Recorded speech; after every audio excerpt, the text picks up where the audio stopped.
Good morning for those of you in Canada, and good evening for Robbie Schremp across the pond. Where is home right now for you? I live in Riga, Latvia. So Riga, it's Latvia. Yeah. yeah, just in the Baltic. We're in the Baltic Sea. So one of my stops on my tour was in the KHL play here. So met my wife here, and now we've settled down here. Probably exactly where you thought you'd end up when you were growing up in New York, right? Yeah. Yeah, just how I drew it up, man. Just how I dreamed it up. Yeah, exactly. Precisely. That's awesome. So you met your wife out there when you played in the KHL?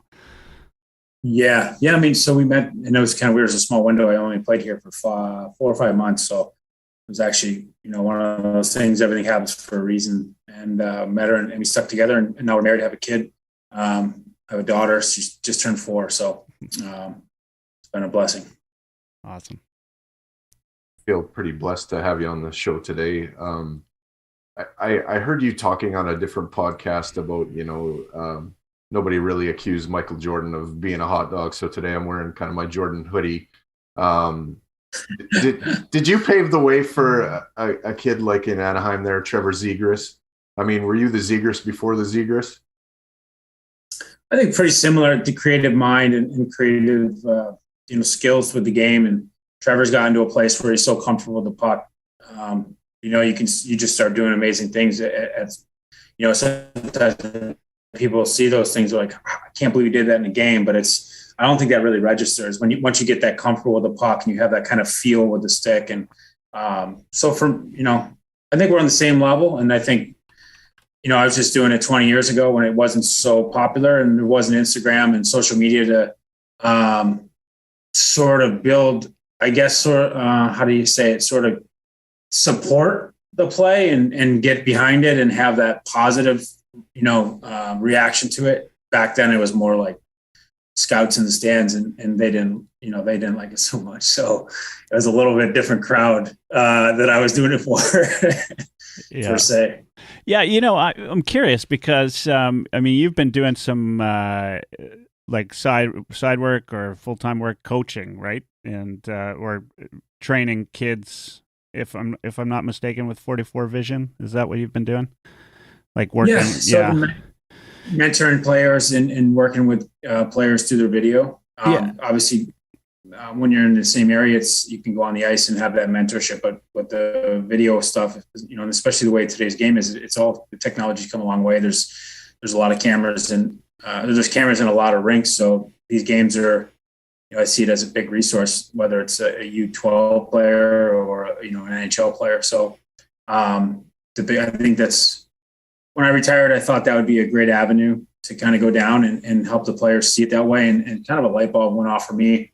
I was playing in Salzburg. Guys were on the bus and they were watching Fortnite on YouTube. And then they literally pulled their system up on the bus and started doing, kind of reenacting what they saw on YouTube. So it's kind of like, man, that's exactly like game film. For me, at least, in my opinion, it's studying that space, studying what's going on in the area. And the thing with film is it used to kind of be they'd show they'd show the all-stars or the better players and say, look at this guy. Now you have the ability as a 13, 14-year-old to see yourself in that space and study that, right? So I think that's very powerful. And it gives a chance for the players and the kids to build that picture memory in the space. And I'm a firm believer that helps with reaction time, processing things much faster and executing much faster. So it used to kind of just be a resource when you got to junior or pro. And now, we have the ability to do that again with kids that are at a certain level. There's obviously, there's a certain level you got to be at to be able to use film to execute per se. And there's been some instances where it's more like I watch the film like, okay, this player needs more like the, one-on-one skating help, or that development would be more beneficial than studying film. You know what I mean? Yeah. And I was kind of curious, like when you're working with some of those kids, do you, onto the Zegras thing, are you promoting that type of creativity now versus, it seems like they used to suppress it more when you were probably growing up in the game, right? And I think, why not promote it, right? It's fun to watch, like kids doing some of the things you were doing back then, but I think probably you got actually some criticism for it at the time, right? I mean, I remember that there was, times where people would think you were a hot dog, right? But you were just being creative and doing your thing. But now there's still, and even Zegras, that goal, some people criticized, right? And some people loved it. I'm in the love category myself. Yeah, definitely. I think my youth kind of growing up, I started having that creativity around 12 years old. So again, I hear a lot of it, and my mom and dad sitting in the stands would hear it the most. I was on the ice, and the players saying something would never bother me. That's great. That means I've gotten to them. But for them, they'd be in the stands and they'd be hearing those rumblings and the kind of chirping from some of it was important people with the clipboards and saying precisely what you just said, like hot dog, cocky, blah blah blah. Like think of the terms that they used. There's one story though that kind of stuck out to me. It was great. Mark Hunter, he was sitting at a game watching me when I was going to be traded from Mississauga my 6th year, and I had a pregame warm-up thing in warm-ups that was partially for my hand-eye coordination, my feel of the puck, and it was also part entertainment. I knew that people that came early and watched warm-ups, I remember being a kid going to watch warm-ups, and that was big entertainment for me. I remember watching the Detroit Red Wings warm up, and it was sick. And it wasn't so much what I was doing with the puck, like that trick stuff, but it was, it was so unified and and just how they flew, or like how the flow of the warm up was. And something about it stuck out to me. And, for me as a player, then again, that was part of my routine was playing lacrosse with the puck, batting the puck in the air, kicking it off my skate. And then afterwards, you can see a kid that was super excited. I'd go and give him the puck. So it's part entertainment, part of my warm up. But Mark Hunter was there for one of those, and a scout started, giving the spiel about look at that punk, blah blah blah, and he's like, no. Do you actually know how hard it is to do that? You know what I mean? Do you know how skilled it is to actually be able to do what he just did? Like, I think you're thinking of it the wrong way. So that was one of those instances that stuck out to me. And Mark Hunter was always, he's great to me, and he was I guess call him a fan of mine. He stuck up for me and realized what it took to actually do that. And then there's, part of it is if somebody doesn't like it, they tone it down a little bit. But, there's part of the game that's, like I talked about Jordan, I just thought that he was super successful. Not to say that I was anywhere near Jordan, but that's what my idol was. And that's kind of who I grew up watching. So emulating that athlete was what I was driven to do, starting from, 10, 11 years old. So I think it's important. I think it's important to have that entertainment value, that interaction piece. It's super important. Instead of being the humble, whatever you want to call it. It's not humble, but it's like, if you do it like what I was doing, I was not considered humble. It was like punkish, right? But it's, it's kind of weird. It's such a weird argument because I'm not even in the argument. I'm on the ice. Good point. Michael would just burn you any way he could, if it was just blowing by somebody, that's what he would do. But if he needed to hypnotize somebody with a dribble, he could do that too. And, so you've got all that skill set to be able to do all that. I really like what you've started to put out there, like some of those videos that, you broke down that goal where Connor dismantled the Rangers and, Leon's passing and that. That's phenomenal stuff, Rob. I look at that and it's like I'm watching like a millennial version of Howie Meeker all over again. I mean, it's phenomenal what you're doing there, and I love those. And the Oilers could probably use you as a video coach. How many games of theirs do you actually get to watch, or do you just watch kind of bits and pieces? I watch bits and pieces. It's so late for me over here. Yeah. It's tough to stay up and watch full games. So just watch as much as I can until I kind of conk out. Having a 4-year-old wears you down to the course of the day too. Yeah. So the morning comes 3, 4 in the morning, 5 in the morning. Sometimes comes pretty tough. But I appreciate the feedback. And I remember the first one I did, it was random. I just wrote a note on it. I think it was the Lowry. I was against Winnipeg, and he roasted a guy in the neutral zone. I just saw it. I saw it quick, and I was like, I can't believe how fast that happened. And it really wasn't a huge mistake by Lowry. It was literally one mistake with the footwork. And from that one mistake, it opened up a huge gate. And you can kind of, for me, I saw it the first time and could see where Connor started kind of calculating and mapping out his route. And then the one mistake he picked apart. And then I just wrote my opinion on that. And the fan was like, can you break that down? So I did. And I thought it was, the idea with those is just kind of gives people a chance to really read into those instead of it having to be so much like, what's the right word? Observing it and seeing what everybody else did. I wanted to like help break down the details and show the calculations of what Connor sees and how he gets to where he gets, not so much of like just talking about how fast he was going and how he scored the goal. There's probably 4, 5, 6 other details that it takes to understand fully.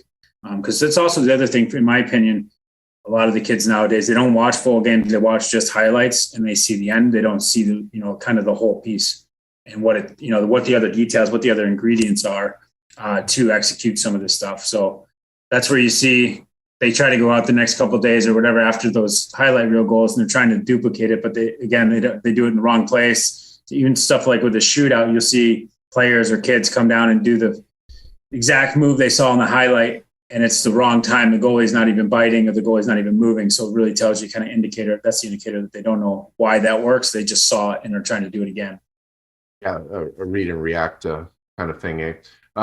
When you break down like Connor's plays, as a basketball player, like I was a dual sport athlete when I was growing up too. So, you're standing outside the 3-point line, you jab step somebody. If they don't bite on it, then you explode. If they do back off, then you've got your 3-point shot. I mean, you're kind of doing the same thing with with Connor and those plays and Leon with his backhand sauces, 90 feet down the ice, the amazing ability there. Connor, you see him and you see the explosive speed and everybody recognizes that. But I mean, you start to get into like his hockey IQ being kind of off the charts with what he's looking for when he's using that speed too. And that's so amazing that like, it's almost like you have kind of his mind a little bit and give us a window to what he's doing there. And I think it's just unbelievable. And I thank you for that. Thank you. Yeah. Like more of those, please. What is your like day-to-day over there like now?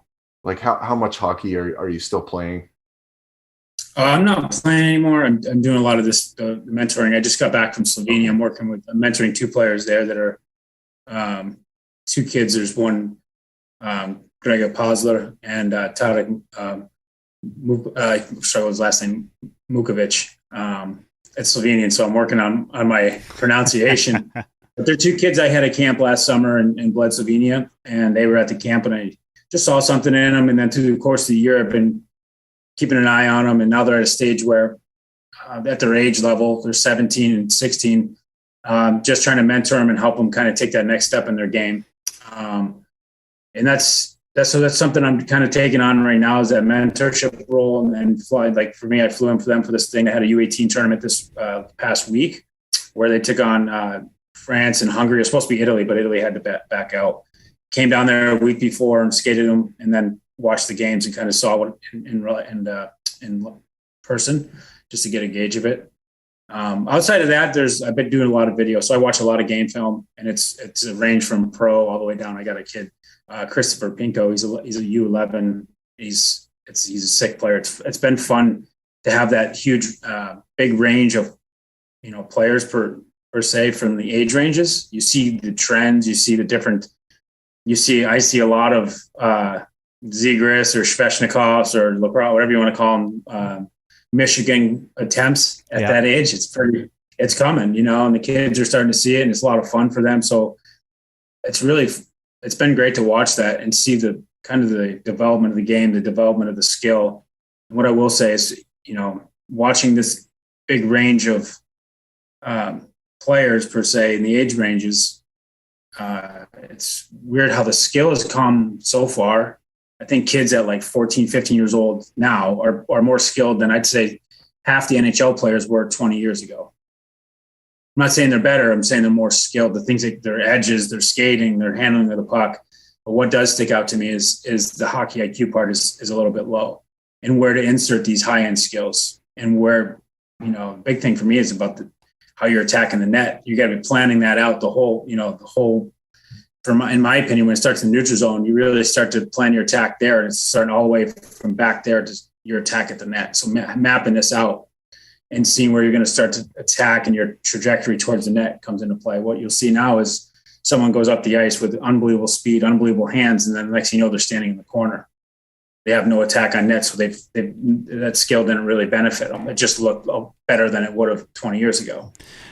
So I'd love to get your opinion on some Oilers relevant things, but I'm kind of more curious now that you've been talking about this and the kids and their talent level and how that's changed. What do you see in the game, that needs to change, right? Like to adapt to what's coming up. Like, do you think that what we watch in the NHL today, 10 years from now, is going to be a completely different product than it is today? Like, I mean, we're obviously seeing more of the Zegras and Svechnikovs and that in the league. But defenders are going to have to change their game a little bit. I know that's not your, area, but what's going to have to change in the NHL to accommodate this? And do you like the direction it's going? Is that something you prefer? I think it's the direction in 10 years. I think it's going to the game's getting so fast. It's either going to have to be a little bit more, in my opinion, more of a hybrid from the old school game.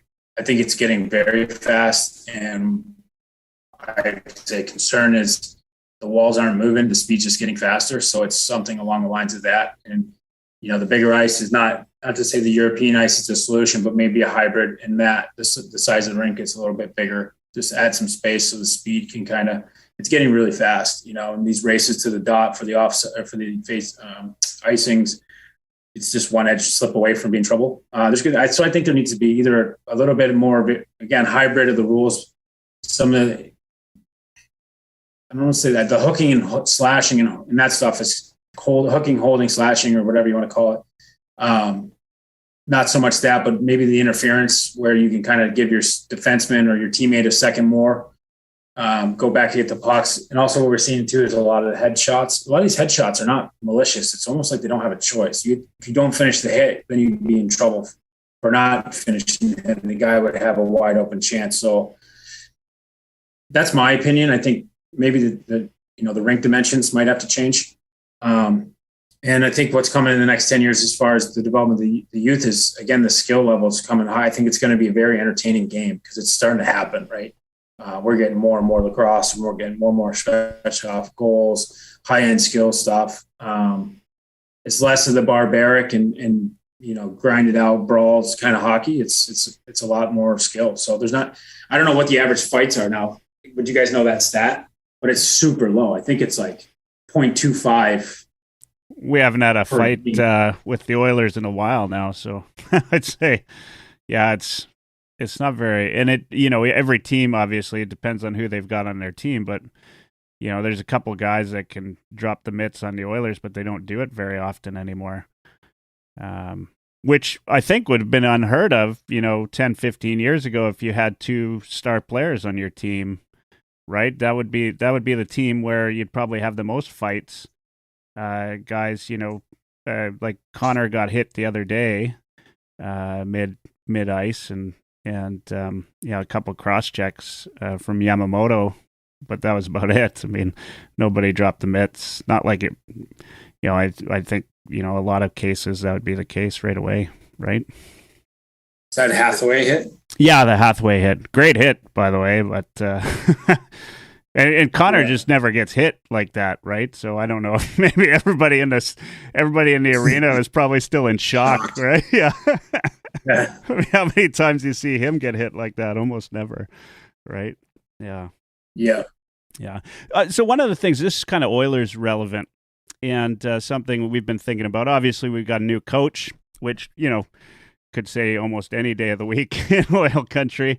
But I'm curious, if the first time behind the bench, Jay Woodcroft comes in and we see a noticeable difference in the time allocation for Connor McDavid, Leon Draisaitl, play a lot less minutes, a little bit equal across the lineup.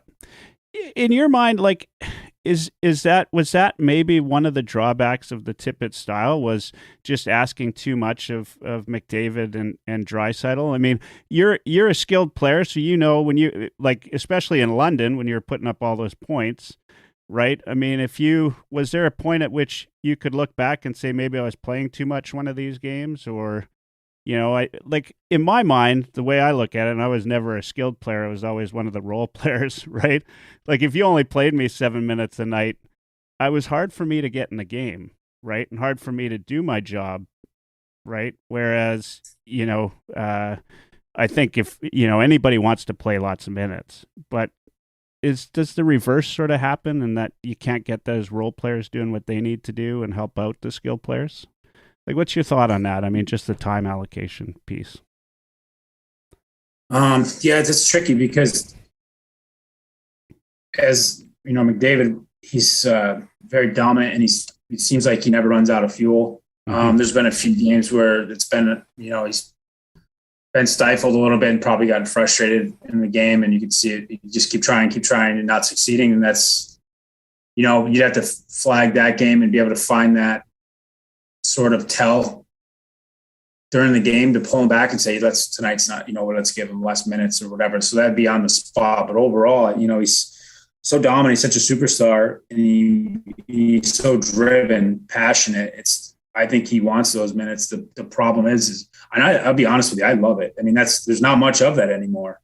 It is more, you check the time slots for all the teams, and the shifts are, the top forwards are playing 17, 18 minutes, and a big night for 40 minutes these days is like 21 minutes. You get, Draisaitl and McDavid, some nights of 25, 26. You don't see it very much anymore, but I personally enjoy seeing it and watching them because they're so entertaining. But the problem is, in the old days, those guys were so dominant. They would have such control of the game.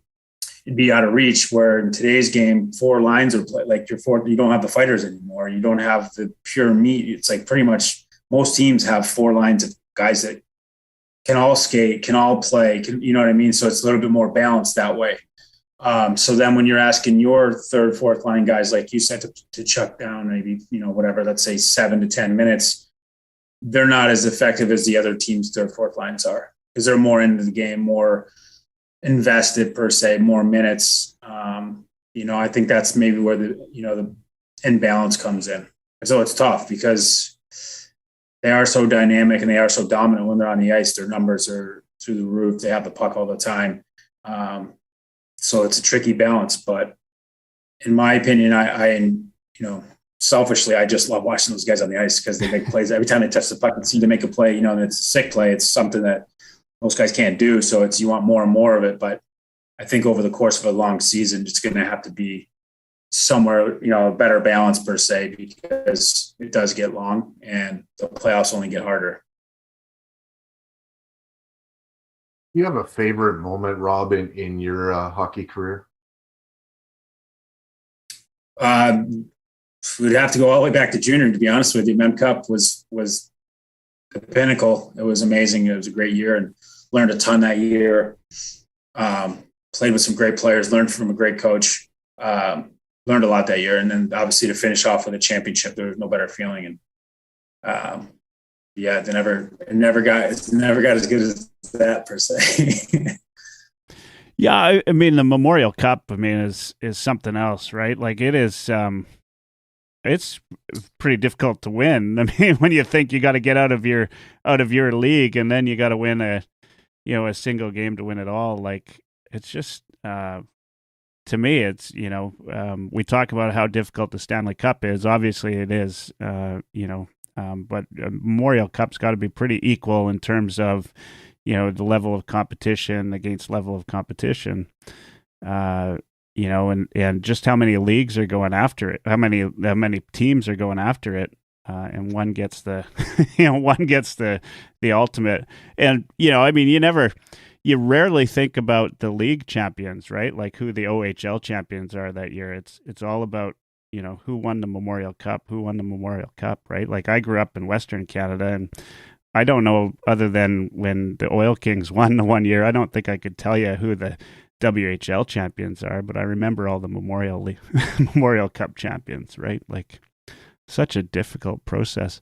I was thinking about that, favorite memory. You must have like a collection of pucks with the tape around them and the markers marked down. What's the big puck in your collection that you're proudest of? Definitely the first NHL goal against Tim Thomas was a huge moment, and awesome. It was great. Took a long time to get it, but it was amazing. I remember it wasn't really how I drew up scoring my first show goal either. I seen it 1,000 times going bar down, but it was I bounced it off his ass from behind the net. So anyway, I take it how you get it at that level, but. I remember I scored and I went crazy. But went celebration. I was so excited. There's so much emotion. I went big lap, fist pump, and then I basically hurtled into Mark Streit's hands. I broke his back. I landed right in his arms. So it was like a scene out of Dirty Dancing. But that moment was special. I've been through a lot, and it took me a long time to get there and stay there. And that moment was really special. My mom and dad got to watch it, so it's even more special. Yeah. Just scooping up the puck and doing what you can do, or what you used to do. Like, at what stage did that come? Because you weren't doing like just a basic Michigan behind the net. I mean, you could do that on the fly. My son, he's 14 and he's starting to kind of be able to pick it up a little bit behind the net, but it's a process, right? I mean, you could basically do it on the fly. Like, when did that happen? Same time? Yeah, I played a lot of lacrosse as a kid growing up, and that was the off-season sport for me. Played probably since I was 8 to 12, roughly. I've played, so 4 years. And I remember it was like the summer, turning 11 years old. I just started to kind of think like, why not do it with a hockey puck? And started doing it with a hockey puck. I saw the Michigan. I saw that, so I learned that. And then again, I started thinking like, why not play lacrosse with it? And I just started doing it, and it worked. Like, it just literally stuck to I cradled it like a lacrosse stick. And I was kind of like, probably didn't say that, but now that at the time at 11, but I was like, holy shit, like it worked. Like it was like cool, and it stuck to my stick. And then I just got and it went to like just pure kind of creativity, imagination with it, whatever I could do with it, and it would stick to and I knew how to like cradle. That's how you dodge. How I was kind of doing over my head with a hockey stick is how you dodge a check in lacrosse. You roll your hands over your head or over the check, and that's how you get around it, and then you bring it back to your hands. So I just put two and two together, and then just started doing it. So I remember going to band and major tryouts, and I was a 12-year-old playing with 14, 15-year-olds, and I pulled it off, and it was kind of when I first got there, it was kind of like, oh, why is this 12-year-old here, sort of thing. And then I started doing this stuff, and the words started changing. It wasn't that so much, but and that was just, for me, that was kind of the moment it made me realize that like it was pretty cool, and it really, it did draw attention, so to speak. People liked it. Some people didn't like it, but so a lot of people did like it. It was just different. It was unique, and I thought for me, I was pretty good with the puck. Handled the puck really well, and this was just kind of elevating that and kind of challenging my abilities. And for me, it's more objective than people think. It's very entertaining, very showy, but also for the Michigan side of it, how else would you put the puck in the net from behind the net? Mm-hmm. You could bank it off them. But then if you talk about risk and this and that, and whatever the argument's going to be, if you miss it, if you try to bank it off the goalie's, back of his leg or off his pants or off the back of his shoulders and miss, that would be a breakout.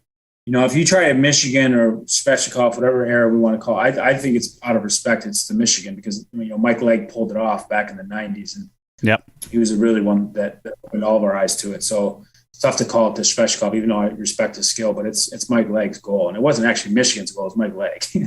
The Michigan, it was Mike Legg, so we should always preference him in it. Yeah. But if you drop it back there, it's 200 feet away from your net. Who cares? That's how I kind of see it a little bit too. Like, how else would you get it in the goal? And if you mess it up, who cares? Then start the cycle. And then I see it in the middle of the ice coming down on one-on-ones or even on odd man rushes. Like, when you take it up and pick it up on your stick and you put it on your hip, when you put it on your hip, your reach and your range becomes further. It becomes further away from the D, and it becomes a different trajectory at him. Versus if you come at him and you're stick handling one-on-one, the puck's kind of either sort of in front of you and you're trying to challenge a triangle. Think about that visual versus having this on your hip and having it up in the air. If you would envision that, think about it from the defenseman's perspective. Like you're looking at a guy coming down, stick handling right at you. You got him, you see the puck, you see his chest. Cancel that. Guy comes down, scoops it up on his stick, however you want to scoop it up. He's now got it on his hip. Like, what do? You can't really, there's not much you can do. And then, some guys get mad, they're going to swing their stick. Okay, if you slash the guy, it's a penalty. You can't spear the guy.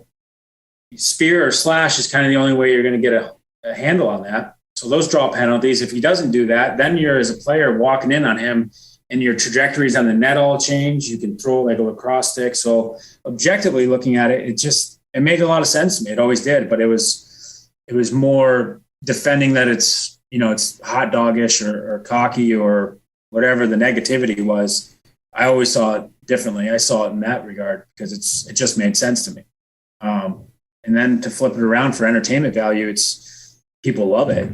Fans love it. They love the creativity of it. They love the difficulty of it. It's not easy to do for the average Joe. So it's a different dynamic to the game. I think it's not just about showmanship either. So it is objective in some way if you think about it. Yeah. Yeah, 100%. I want to take this back to an Edmonton thing because you spent some time in Edmonton. Your memory of the city itself, like a positive memory that you have of the city itself, was there a place that you'd go to hang out that you really enjoyed or something? I mean, you weren't, I guess you didn't play a ton when you were in Edmonton, but there's got to be a couple of positives there. Where were you holed up when you were in town? Like, where did you stay? Was it hotel or did you bill it with somebody or stay at somebody's place? Most of the time I was there, I was in the Sutton place downtown. I'm not sure if it's still the same. Yeah, it's still Sutton Place. Yeah, I've stayed there. So that was most of the time. And then, 1 year I had enough of that, and I stayed with a buddy of mine, Blaine Stewart. He was an awesome guy. He ran an establishment there in White Ave, and he was just a great dude. And I had a surgery 1 year, and I had no one there. Nobody was there. Most of the guys were off into their summer stuff and summer training and elsewhere. So he took me in, and I stayed at his house most of the time, and we got together and played some golf, and he made it really enjoyable for me. He was a great friend. So, I didn't spend much time there. It was training camps really. And then the 1 year I had surgery. So, ton of time. And especially on those days, it was kind of budget, right? So it was Earl's and I think Joey Tomatoes, we thought it was super, it's a really good restaurant. I'm not shitting on it, but it's, we thought it was super classy and, but that's mostly where I spent our time. Danny Sabret, myself, we go there and get sushi. And even then, as coming out of junior, we thought that was classy. We were eating sushi. But the 1 year, the Stanley Cup year, 2006, we got a chance to be Black Aces there. And that was something really eye-opening about the city and like how it embraced the team. And obviously we all know the stories of the 80s and what they had and how the city was.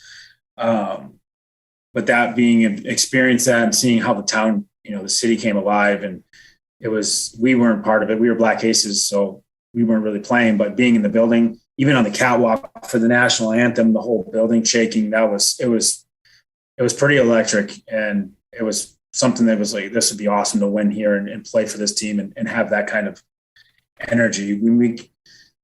London, we had 10,000 fans, but that was like I think it was 20,000 fans in the Rexall, and the building was literally shaking. So, and then during the week leading up to the games, the city was buzzing. It was a great experience to see, and it's obviously a passionate town. So that stuck out to me a lot, and I was lucky to be around for that. Yeah. Yeah, I can only imagine what that would have felt like. What a disappointing end to that series. But we had George Larocque on a couple of years ago, and he was talking about how, the dressing room was shaking. It was so loud, like, just how intense it was. And I remember, it was like a ghost town outside once game time started. everybody was at a set, and the city was just, it was phenomenal. Yeah, it was just from a fan's perspective. I can only imagine being up in the catwalk. And Rexall, although have you been to the new Rogers yet? No, I haven't. I haven't been back. I've been in Europe for a long time, so I haven't seen a new place. Yeah, it's pretty phenomenal. it's a little bit different than the old Rexall, but Rexall was great. I spent a lot of games over there, played there a couple times too, and really enjoyed it. But the everything at the new Rogers is different now. I mean, as you could imagine. Yeah, I mean they did the room. They renovated the room. I think it was right before my last year with the team. But my last training camp with the team.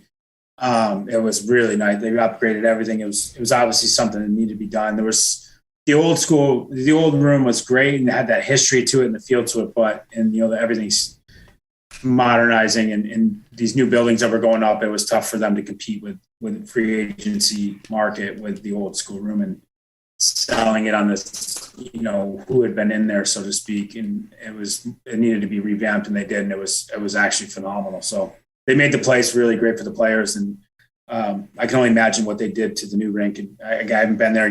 I think you have, from the sounds of it, obviously. And it's great for the players to have that place to call home and somewhere to be, excited to go to. And, that stuff matters. You spend a lot of time there as a player. So it's part of, kind of attaching these emotions to come into work, so to speak. And it's awesome. They get the new building. And I think it's right down by I don't know. It's down by where the Sutton place was, isn't it? Yeah, it's right there. In fact, I was going to bring that up when you said the Sutton.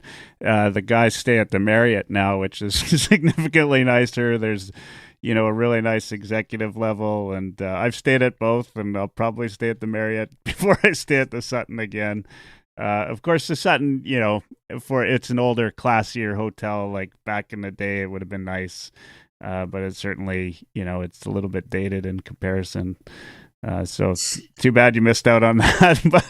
but still, hey, yeah, and you can pedway it over to the game, right? Like they just walk right. In fact, Caleb Jones, I went with. I was staying there after a game and ran into him as we were both heading onto the elevator.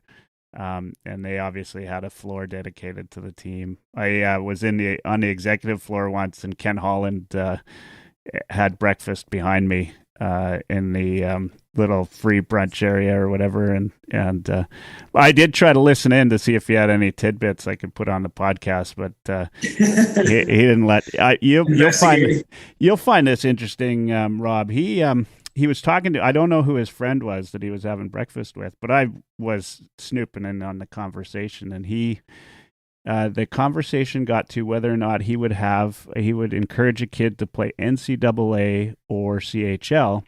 And Ken Holland said NCAA, which is not surprising given his desire to let kids play a little bit longer in the development leagues. What's your thoughts on that? I mean, being obviously a OHL graduate. I think it's come such a long ways, NCAA, and I think the new era of NHL really kind of mirrors that type of hockey. It's kind of the same, where I think maybe back when I was growing up, it was the CHL was kind of so similar to NHL, and the NCAA was so different, in my opinion. That's how I see it. I could be, that was how I saw it. And you go to the CHL to kind of get acclimated to that type of hockey, that physical, tough, a lot of games, travel type of hockey, versus NCAA. It was less games, and it was not so much like, the grind of a CHL season. But now I think it's really balanced out. And I think, I don't think the schedule has gotten any more games per se in the NCAA, but the type of hockey that's in the NHL is much more balanced out how NCAA is. It's not so much CHL is going to 100% get you better or more prepared per se than NCAA. We're seeing it. And those years of development are huge, because now we have, in my opinion, so much player development, so much individual work is going into this game now. You go to the CHL, it's tough. You got to be at a certain level. You got to be ready to make that jump mentally, physically. When I say make that jump to pro, because your window is small. If you get a top couple round draft pick, you're going to play at 16. If you're not, you can start at 17. And then when you hit 20, there's only 3 overagers allowed. So you see how much that window shrinks and shrinks. If you're a kid that's going to go to play in the CHL, then you're making your statement that you're ready. If you want to carry on with hockey, I know you can go play. I think it's CIS hockey afterwards, but once you go and you take that eligibility away, you're kind of strapped. And you also have windows after where if you want to go play pro, you get like 2 years to play, and then you got to decide if you're going to take your package from CHL. So again, all those variables going into it, it's kind of comes back to pressure on the player and deciding on, are you going to go play in the CHL? Are you going to play in the CHL because your buddy did and you think it's cool and it's awesome and this and that? Like that's probably not your answer. If you're thinking of going to CHL because you want to take your shot at pro and you're ready to challenge and make that push inside that window, that's up for you as a player. But the days are over where it's kind of pick one or the other. I think both have tons of benefits. And I think NCAA actually has more benefits with the bigger window of opportunity as far as development and being an older age. I saw something along the lines today where they were comparing Cale Makar to Victor Hedman in their first X amount of games. And, the difference being is Cal came in at 23 and Victor came in at 18. I mean, it's such a difference, a huge gap. You think of those age, even as us as individuals, just as humans, from the time you're 18, how much stupid stuff he did compared to 23. Maybe not me, but yeah, of course. None of us, but other people for sure. Just even as maturity goes, and it's such a bigger window to kind of develop and get there as a human, and also with your development, there's a lot to be said about, your physical development really doesn't start until you're 19 years old. And you think about that in the CHL, you're hitting you got one more year left, maybe if you play overager. For me, I left at 9, I played my 19 year and then I went and played pro, right? So just as I started developing as a man, jumped in with the men. With college, you're getting there, and that's, if you go at 18, that's your second year in school. You hit the weights really hard. You got that, you don't have as many games, so there's that room for development. There's enough to be said about either lane, but I don't think it's one or the other. It's really depending on where the player is at in their development, both mentally and physically as a teenage kid. You bring up Cale Makar, and it almost seems like there's a bit of a new avenue too. Guys playing in the AJHL and then, getting seen there to NCAA and going about it that way. Used to be if you were a junior A player, chances of becoming a pro were pretty limited, but now it's opening up more and more. Kind of have a local product here that played for, like, I live in Grand Prairie, and Carter Rowney kind of played for the Storm a little bit here, and then NCAA, and then spent some time in Pittsburgh and Anaheim. So I think that's good. I think the more ways that people can get exposed and get seen, the better for the game. Not just everybody coming out of CHL hockey anymore. Yeah, I think there's so much. Again, there's a lot of interest. The game's growing. There's so much individual work, so it's just different. You don't have to go the typical paths, and I think typical is a pretty good word for hockey. It's kind of been a typical way in a lot of ways. I think a lot of that's changing. So there's a lot of new to it, and a lot of developing things that are going on. And it's not so much, I think it's once you're in a certain area, you see one guy go a certain path and everyone thinks that that's the path, where, that's not really the truth of it. Every path is unique and different. It's not, if you take, I think you get that when you played pro. A lot of people ask you, about your path, and they want their kid to do the same. And I always say it's not the same for everybody. Never is going to be the same for everybody. It won't be. There's always going to be different variables. So I think there's a lot. It's like you said about the AJ. You don't have to, again, go to the typical leagues. There's other leagues that are developing where it's a matter of situation, not so much of the same path. It's what situation you can get yourself into. sometimes as a player, all it takes is a coach to believe in you or something of that sort, somebody to believe in you and give you that spark and give you that kind of knowledge or confidence. And, that's the thing with a lot of players. They kind of look at the better players with envy instead of looking at them and studying them. It's just in awe of like, oh, they do that. There's no way I could do that. But I think once you have that belief and you understand when I do why I do those breakdowns on, with Connor and the top end players, they're amazing 100%. But if you look at a different view, look at the details, you break down each detail. It's like, can you do that? Yeah. Can you do that part of it? Yeah. Can you do that part of it? Yeah. Can you string it together? That's probably your problem. So that's what we'll work on, is just stringing all those things together. And it's like, well, that's not that hard. It's making it more obtainable. Once you get that belief in your game, and I think it's coming that way, kids are getting super confident, right? The league is so young now. They're hitting that stride at 16, 17, 18 with tons of confidence. And it's not just about the confidence, that they can actually do these things. And, that's a big part of it, though, believing in yourself and believing that you can do it no matter who's on the ice. Big thing for me is, the rink is the same shape for all of us, and the nets are in the same place for all of us. They're always going to be in the same spot. So it's simplifying it that way and just, finding these patterns that work. And when it comes game time, being able to do it, it's a lot of it's just believing in your game. So no path is the same. And it's more about that. It's believing you can do it, first of all. So on Facebook last week, we had a question from Michael and my mutual friend. He's a comedian in Edmonton, Lars Kallio. He wants to know what your favorite restaurant, and place to hang out or go for drinks in Edmonton was when you were playing there, if you can even remember that. But what do you got? Yeah, Earl's was it, man. Joey Tomatoes and Earl's, man. That was our spot. We went there every day. Danny Severino and I there every day for lunch and dinner. And then we go back to the Sun place and crawl back in our hotel room. So we didn't have enough. But that year with the Stanley Cup, we got a couple of times we went to the guys' regular restaurants with them. They let us go with them on game day for pregame lunch, and you could see how they were treated and how it was, how the city wrapped around them, and that. It was pretty cool, but I didn't experience it. So I can't even say in a restaurant like that, only Earl's and Joey Tomatoes, but and then the other thing is the West Edmonton Mall. I mean, I'm regretful how much time I spent there, but it was better than sitting in a hotel. It was terrible, but we spent a lot of time there strolling around doing nothing.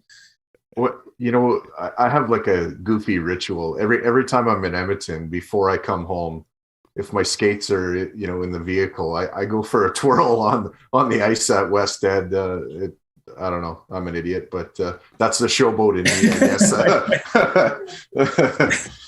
I always do that. I always go for a skate and listen to the iPod, and then because I'm 4 hours away, so that kind of cools me down for the drive home. So, Rob, sorry, go ahead. I was going to say another year of training. When I got called up, the guy Dave Murray, I stuck out. He was a good friend of mine. He lived in up in West Edmonton area, but I spent some time there as well. So it's just getting memories are coming back and thinking about my time there. So, but nothing relevant. Just had a thought. I want to spit it out. I was going to say. I mean, I know you grew up in the New York area. Were you a Rangers or an Islanders fan? And then, getting the chance to go back and play, how exciting was that for you? Yeah, I was a big Rangers fan. Mike Richter, I wanted to be Mike Richter forever. And doing the split glove saves. And, I took Mark Messier's 1 foot snapper off the right wing probably a million times, yeah. Against Brodeur. So I was a big fan growing up, had the Rangers jacket, Rangers helmet. Have you met Messier now? I've never met Messier. I never have. Yeah, I met Wayne Gretzky. I made a movie with Wayne when I was 12 years old out in California. We did this movie, Wayne Gretzky's Train to Win. So that was pretty cool as a kid to be able to do that and meet him and I would be there for 10 days in Orange County. And, it was pretty cool. Tim Conley he's from my area and he was with Mike Barnett and the IMG agency. So they needed a kid my age, and I was kind of on the map. And Timmy's like, we'll bring this kid out. So It was awesome. It was great, but I never got a chance to meet Mark Messier. He was an idol for a long time of mine. Yeah. Interesting. Of course, I grew up in Edmonton, and my dad would run into those guys on the regular back when you used to be able to run into NHL guys anywhere in the city. It doesn't really happen anymore. Everybody's kind of, as the game begins to be a little bit more celebrity or pro sports, I think, guys sort of retreat a little bit more. They're not out as much in the public domain as they used to be. But back in those days, seeing my dad was a big horse racing fan, but going down to the horse track and seeing the Stanley Cup in the window at the horse track on the regular was pretty cool. I'll tell you. So I grew up an Oilers fan, and we were, of course, sad as Oilers fans to see Messier. But I saw him the first time he came back in a Rangers uniform to Edmonton, and of course he played in the AJHL. We were talking about that earlier today too. But hell of a player. Hope you get a chance to meet him because he's just about as great an individual as he was a player for sure. Yeah. Yeah, that's the tough thing about the new era too. Is that what you talked about? And I think that was always part of the pro sports, was being in the communities and not to beat around the bush, going out and having beers after the game with the fans and talking hockey, talking shop, and really made it more community than celebrity. And in London, that was a big thing too. When we got to be of drinking age, of course.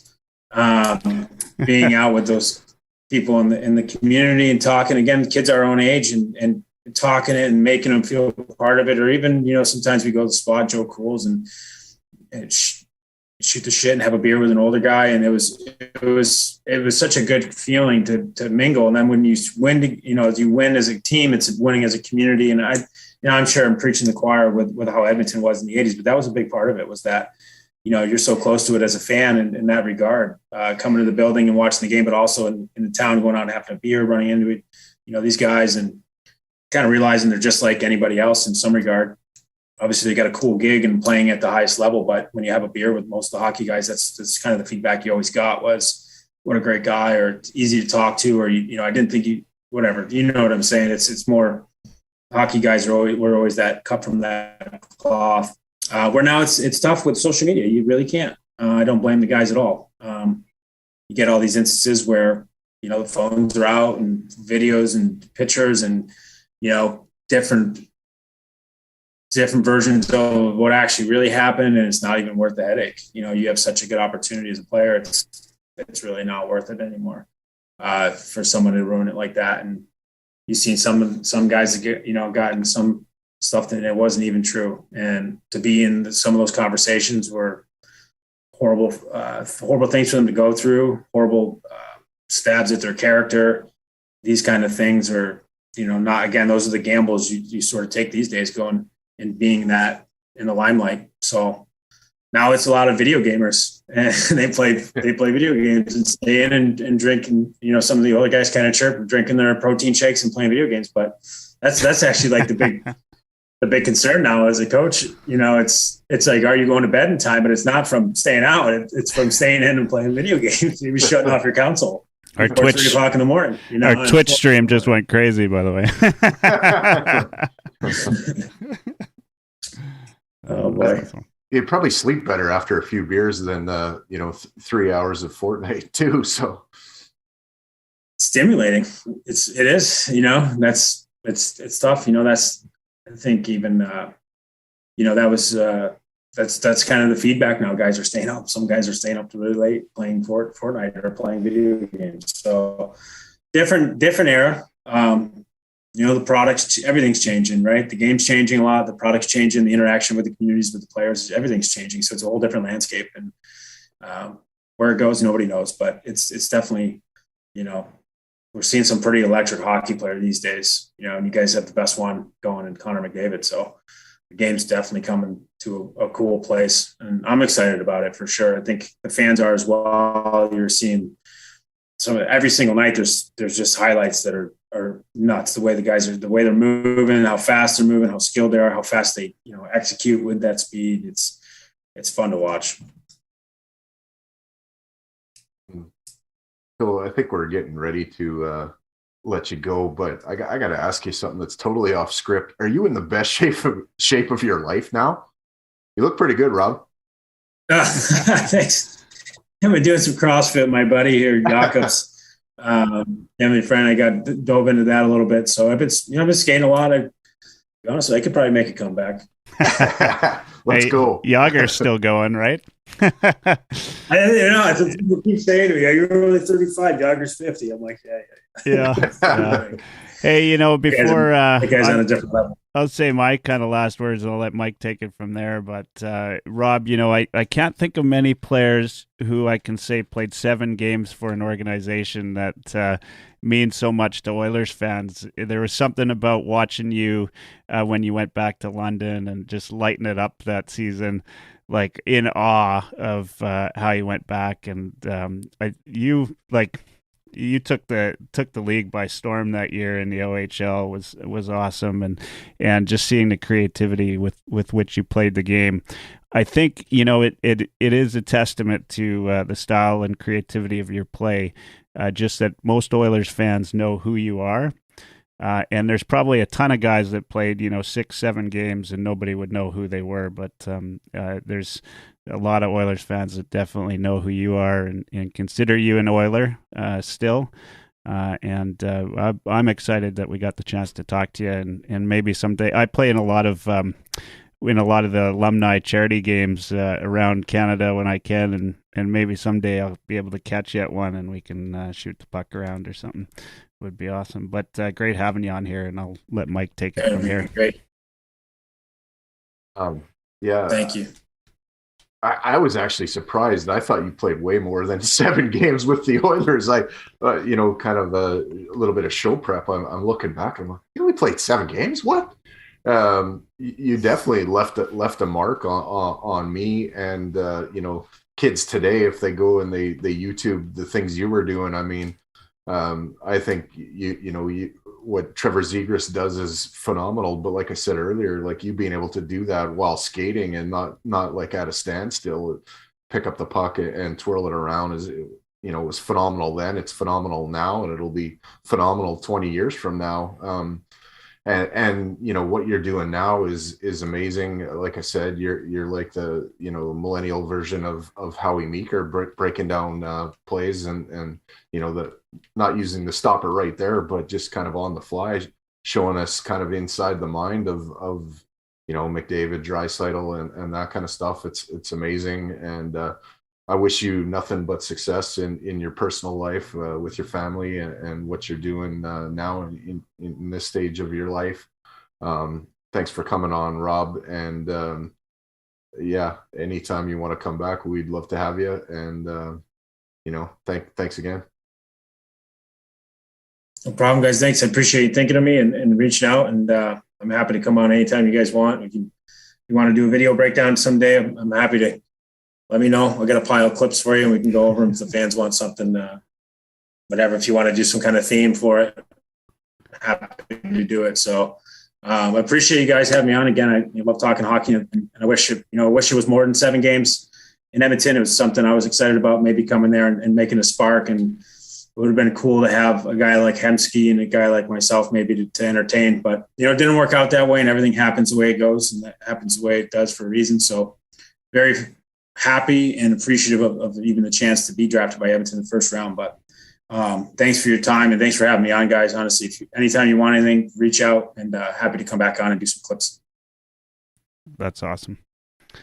Yeah. So I'm just going to end it, Mike, if you don't mind, this way. We're talking hockey, and I've obviously never played NHL, but played on a team called the Fockers in Calgary for a number of years, and we had a guy pass away this morning. A good guy. So it just felt like, it's a worthwhile tribute to do it on one of our shows. JJ, you're a good guy. Gone too soon. Always a teammate. And you guys know anytime you lose a teammate, no matter where it is, it's a big deal. And this guy leaves behind, a couple of young kids and a wife and hey, I didn't want to bring it up early because it's good. I want to have an awesome and positive show, but this I think is worthwhile because this guy was certainly just a quirky, fun guy. You talk about locker rooms and that, and he was the guy that everybody had a lot of fun with in the locker room with the jokes and everything like that. And we've all had those guys in our locker rooms along the way. And anyway, just wanted to say a quick tribute. And to everybody else, have a great day. And to you, Robbie, have a great night.